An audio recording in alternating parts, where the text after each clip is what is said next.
Hello नमस्कार बच्चों, मैं अमरिंदर वर्मा आप सभी लोगों का अपने YouTube channel AK mathematical solution में स्वागत करता हूं। तो बच्चों, मैं आज आप लोगों के लिए लेके आया हूं एक्सरसाइज 1.3, है ना। पहला चैप्टर वास्तविक संख्याओं की एक्सरसाइज 1.3। क्वेश्चन पहला जो है उस है सिद्ध कीजिए कि √5 एक अपरिमेय संख्या है। इससे पहले एग्जाम्पल में दिया हुआ है √3 एक अपरिमेय संख्या है ना, √2 एक अपरिमेय संख्या है। तो इस क्वेश्चन में कोई भी आ जाए, कौन कौन से, √2 आ जाए, √3 आ जाए, √5 आ जाए, √7 आ जाए, कोई भी अभाज्य संख्या जो है वो रूट में यदि आ जाए, है ना, तो सारे इनका सभी का एक ही सलूशन है, एक ही तरह आपको सभी को करना है। ठीक है, सारे क्वेश्चन चाहे √2 हो, चाहे √3 हो, चाहे √5 हो, चाहे √7 हो, सभी क्वेश्चन आपको एक ही जैसे सॉल्व करने हैं, है ना।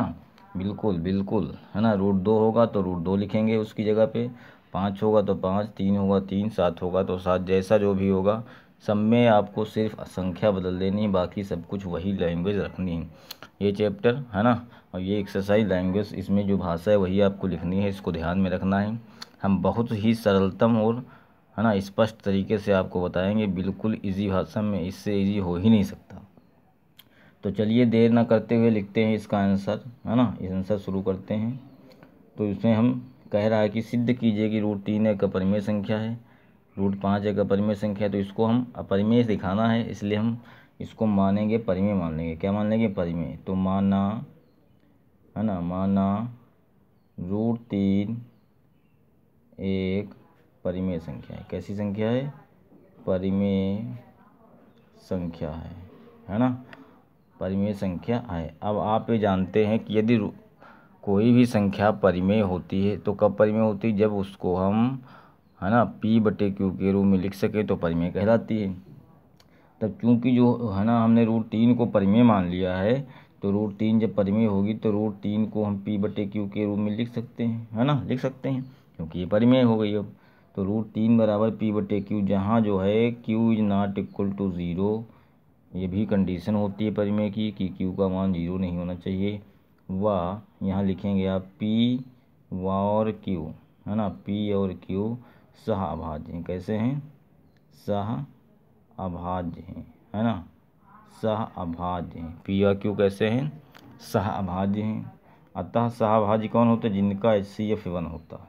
अतः HCF, है ना, किसका? P, Q का इज इक्वल टू कितना होगा? 1 होगा। वह संख्याएं जिनका HCF 1 होता है वह एक दूसरे की सहभाज्य संख्याएं कहलाती हैं। हमने जब संख्याओं के बारे में आपको बताया था, भाज्य, भाज्य, सम, विषम, वहाँ इसकी हमने इस बात पे चर्चा किया था, है ना, अभाज्य सहभाज्य पर, सहभाज्य पर चर्चा हम लोगों ने किया था।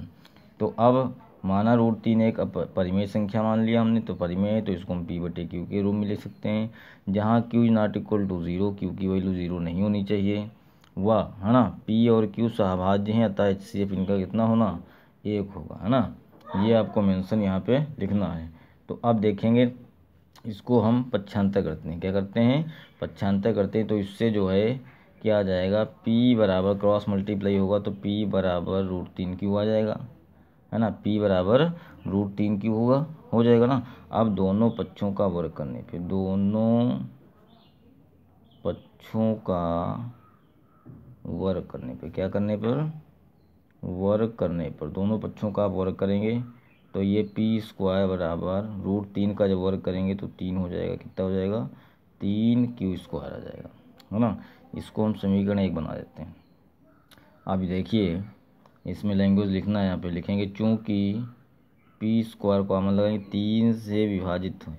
क्या है भाई? P² बराबर 3Q² लिखा है, तो इसका मतलब यही होगा ना कि जैसे आप समझ लीजिए कि कोई 16 लिखा है, तो 16 बराबर 2 × 8, तो 16 जो है 2 से विभाज्य है, तभी तो उसका गुणनखंड है।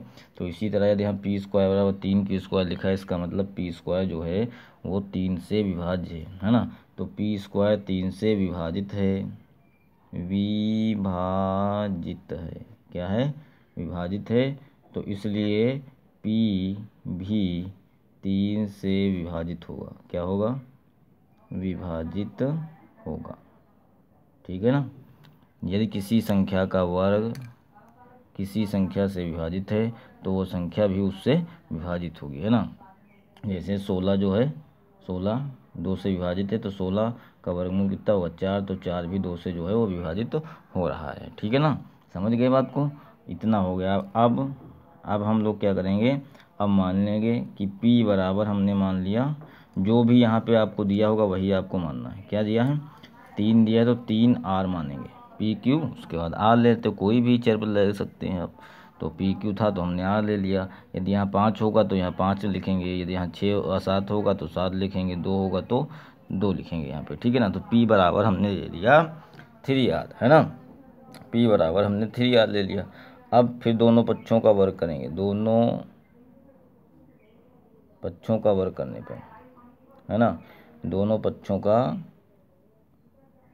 वर्ग करने पर, तो वर्ग करेंगे तो क्या हो जाएगा, P² बराबर 3 3 9R², कितना हो गया, P² बराबर 9R² हो गया भैया। अब P² का मान समीकरण 1 से रख दीजिए, तो P² बराबर कितना है 3Q² बराबर 9R²। P² का मान हमने समीकरण 1 से रखा, P² का मान 1 से रखने पर, यहाँ छोटा छोटा हम लिखे दे रहे हैं, 1 से रखने पर, है ना। P² का मान समीकरण 1 से उठा के रखिए, तो P² और 3 Q² था तो यहाँ रख दिया। अब ये 3 को पक्षांतर करते हैं तो Q² बराबर 9/3R², 3 कम 3 3 9, तो ये Q² बराबर आ गया 3R², ठीक है ना। Q² बराबर आ गया 3R², है ना। तो इसका मतलब भी अब वही हुआ, चूँकि Q² 3 से विभाजित है, क्या है 3 से विभाजित है, इसलिए Q भी, हाँ तो अतः Q भी 3 से विभाजित होगा, क्या होगा, विभाजित होगा, है ना। अतः और, है ना, चूँकि P व Q दोनों 3 से विभाजित हैं, 3 से विभाजित हैं, है ना। चूँकि P व Q दोनों 3 से विभाजित हैं, है ना। तो जब कोई भी संख्या, है ना, दोनों संख्याएं किसी एक संख्या से विभाजित हैं तो वही उसका HCF होता है। तो अतः HCF किसका, P व Q बराबर कितना हो गया 3 हो गया, है ना, 3 हो गया HCF। P व Q का HCF कितना हो गया 3 हो गया, मतलब HCF P व Q का ≠1। यहाँ हमने ऊपर देखिए लिखा था ना, अतः HCF P व Q का 1 होना चाहिए, तो यहाँ HCF P व Q का 3 आ गया, 1 नहीं है, 1 के बराबर नहीं है, है ना। 1 के बाद HCF P व Q का HCF 3 हुआ, क्योंकि दोनों 3 से विभाजित हैं, तो 1 नहीं हुआ, होना चाहिए, कितना चाहिए था 1 होना चाहिए, अतः, है ना। तो क्या हुआ भैया, अतः हमारी अवधारणा क्या हुआ, अतः हमारी अवधारणा मतलब जो हमने धारण किया था, मतलब माना था, विरोधाभास प्रकट करती है ना। अतः हमारी अवधारणा विरोधाभास प्रकट करती है, जो हमने माना था वो गलत हो रहा है, विरोधाभास प्रकट हो रहा है ना। तो अतः, तो इसके आगे बस हो गया, सब समाप्त, है ना। अतः √3 एक, है ना, परिमेय संख्या न होकर, है ना, एक अपरिमेय संख्या है। कैसी संख्या है, अपरिमेय संख्या है, बस यही आपको लिखना है ना, ये लैंग्वेज। अतः √3 एक परिमेय संख्या ना होकर एक अपरिमेय संख्या है या होगी, ठीक है। बिल्कुल समझ में आपकी आ गया ना, बिल्कुल सटीक, बिल्कुल सिस्टमेटिक ढंग से हमने आपको बताया है, बहुत ही इजी भाषा में, लैंग्वेज में, इससे सरल अब नहीं हो सकता, है ना, ऐसा समझ लीजिए। तो मैं उम्मीद करता हूँ कि आप लोग समझ गए होंगे, और इसी तरह √3 की ही तरह √5, √2, √7 किसी भी संख्या का पेपर में आ सकता है, और ये बहुत इम्पोर्टेंट क्वेश्चन है, ये पेपर में एग्ज़ाम में आता है ना। तो आप लोग इसको अभी से तैयार कर लीजिए, ठीक है। और अगले एक्सरसाइज जो है वो हम अगले वीडियो में स्टार्ट करेंगे, पूरी एक्सरसाइज एक ही वीडियो में करवा देंगे। ठीक है, धन्यवाद।